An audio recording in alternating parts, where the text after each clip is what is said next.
Hello friends, स्वागत है आपका अपने यूट्यूब चैनल यशिका क्लासेस में। फ्रेंड्स, आज हम डिस्कस करेंगे नंबर सिस्टम का पार्ट 2। इससे पहले हमने नंबर सिस्टम का पार्ट 1 देख लिया है। जिस किसी स्टूडेंट ने वो पार्ट नहीं देखा हो तो पहले वो पार्ट देखें, उसके बाद पार्ट 2 देखें। तो आइए डिस्कस करते हैं नंबर सिस्टम का पार्ट 2। देखिए, इसमें सबसे पहला टाइप ये है कि प्रत्येक सही के लिए 1 अंक, 2 अंक, 3 अंक, ऐसे ही 4 अंक, 5 अंक दिए जाते हों, जबकि गलत के लिए 1 अंक काटा जाता हो। कितना काटा जाता हो? 1 अंक। ये याद रखिएगा, केवल 1 अंक काटा जाता हो। यदि किसी विद्यार्थी ने सभी प्रश्नों का जवाब देकर कुल 8 अंक प्राप्त किए, आर क्या है? यहाँ पर उसका प्राप्तांक है, जितना उसने प्राप्त किया। तो बताइए, उसने कुल कितने सही प्रश्नों के जवाब दिए? सही प्रश्नों के जवाब।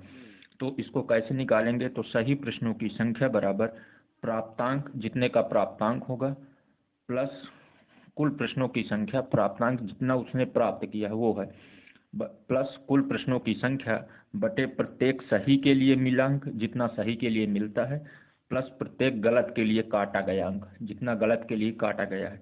अगर आपको ये फार्मूला याद ना रहे तो आप ऐसा याद रखिए कि जितना बड़ा बड़ा आपको दिखे उसको ऊपर लिखकर जोड़ देंगे, और जितने छोटी छोटी संख्याएं दिखे उनको नीचे लिखकर जोड़ देंगे और आंसर निकाल लेंगे। आइए देखते हैं एक क्वेश्चन। देखिए, क्वेश्चन है कि किसी प्रश्न में कुल 120 प्रश्न थे। कोई पेपर है जिसमें कुल 120 प्रश्न थे। प्रत्येक सही के लिए उसको 3 अंक मिलते हैं, 3 अंक उसको दिए जाते हैं, जबकि गलत के लिए उसका 1 अंक काट लिया जाता है। ये आप ध्यान दीजिए कि गलत के लिए उसका कितना काटा जाता है? 1 अंक। यदि एक विद्यार्थी ने 192 अंक प्राप्त किए, कोई एक विद्यार्थी है, वो उस प्रश्न को हल करता है और उसने 192 अंक प्राप्त किए, तो बताइए उसने कुल कितने सही प्रश्नों के जवाब दिए? कितने सही प्रश्नों को? तो आइए देखते हैं इसको कैसे हल करेंगे। देखिए, सही प्रश्न बराबर 192 प्लस 120 बटे सही के लिए 3 अंक मिलता है और गलत के लिए 1 अंक काट लिया जाता है। तो इसको ऐड करेंगे तो ये आ जाएगा 312, नीचे ऐड करेंगे तो ये 4 आ जाएगा, ऐसे इसको काट देंगे तो ये आ जाएगा 78। ये 78 क्या है? ये सही प्रश्नों हैं। अगर ऐसे ही पूछ ले कि उसने कितने गलत प्रश्नों के जवाब दिए, तो ऐसे ही गलत प्रश्न निकाल सकते हैं। गलत प्रश्न 120 प्रश्न थे, उसने कुल 78 सही किए, तो आप ही बताइए उसने कितने गलत किए? तो उसने कुल कितने गलत किए? 42 गलत जवाब दिए। ठीक है, याद करने का आपको ट्रिक बताएं। आप देखिए, यहाँ पे ये ऊपर बड़ा है, ये ऊपर बड़ा है, नीचे छोटा है, नीचे छोटा है। आपको बताए हैं, जो बड़े बड़े हों उनको ऊपर लिख लेंगे, जो नीचे नीचे छोटे छोटे अंक हों उनको नीचे लिखकर जोड़ देंगे, काट देंगे, आंसर निकल आएगा सही प्रश्नों के जवाब। गलत प्रश्नों के जवाब कैसे निकालेंगे? जितने प्रश्न थे उसमें से सही प्रश्नों को घटा देंगे तो अपने आप निकल जाएंगे कि किसने कितने प्रश्न गलत किए। अब आइए देखते हैं, जब उसको गलत के लिए 2 अंक, आधा अंक, 3 अंक ऐसे काटे जाते हैं, तब इसका एक छोटा सा टाइप और। तो देखिए, जब गलत के लिए 2 अंक, 3 अंक और आधा अंक, ऐसे ही 4 अंक, 5 अंक, ऐसे ही आगे बढ़ते रहेंगे, काटे जाते हों, तब इसको कैसे हल करेंगे? अगर गलत के लिए 1 अंक काटा जाता हो तो उसको आपको पीछे बताए हैं। अगर गलत के लिए 2 अंक, 3 अंक, आधा अंक, ऐसे ही आगे 4 अंक, 5 अंक आदि काटे जाते हों, तो देखिए इसको कैसे हल करेंगे। तो देखिए फ्रेंड्स, इसको ऐसे हल करेंगे कि प्राप्तांक, जो कि पिछले क्वेश्चन की ही तरह था, प्लस कुल प्रश्न, यहाँ पे भी देखिए ये भी सेम है।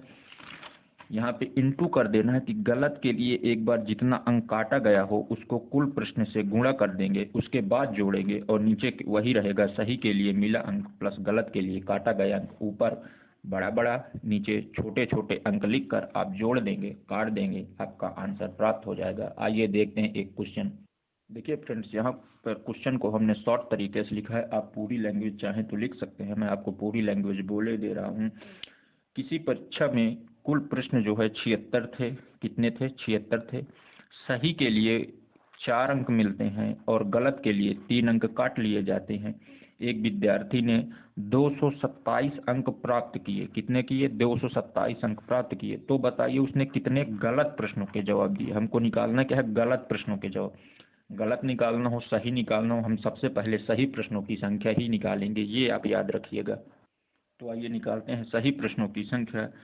ये कितना है? 227 है, प्लस 76 प्रश्न थे और गलत के लिए उसके 3 अंक काट लिए जाते हैं, तो 3 से गुणा कर देंगे, नीचे लिख देंगे 4 और उसको 3 ये इसको जोड़ लेंगे तो 227 प्लस 76 में 3 का मल्टीप्लाई करेंगे तो ये आ जाएगा 228, नीचे आ जाएगा 7, ये आ जाएगा, टोटल जोड़ देंगे तो इसको 455 आ जाएगा, 7 से भाग दे देंगे तो ये कितना आ जाएगा 65। ये 65 क्या है, ये सही प्रश्न है, सही प्रश्न, कि उसने इतने सही प्रश्न किए, सही प्रश्नों की संख्या कितने सही किए, 76 किए, कितने में से 65 प्रश्न सही किए, कितने में से 76 में से। अगर जो 65 सही किए, कुल 76 प्रश्न थे, आप ही बताइए फ्रेंड्स, कुल 76 प्रश्न है और उसने 65 सही किए कर दिए हैं, तो गलत कितने किए हैं, आप अच्छे से जानते हैं कि उसने 11 गलत किए। 11 कैसे आया, तो 76 में से 65 को घटा देंगे तो ये 11 आ जाएगा। उम्मीद है आपको ये समझ आया होगा। आइए चलते हैं अपने नेक्स्ट टाइप पे, डिविजिबिलिटी रूल पर, विभाज्यता के नियम। देखिए सबसे पहले किसी भी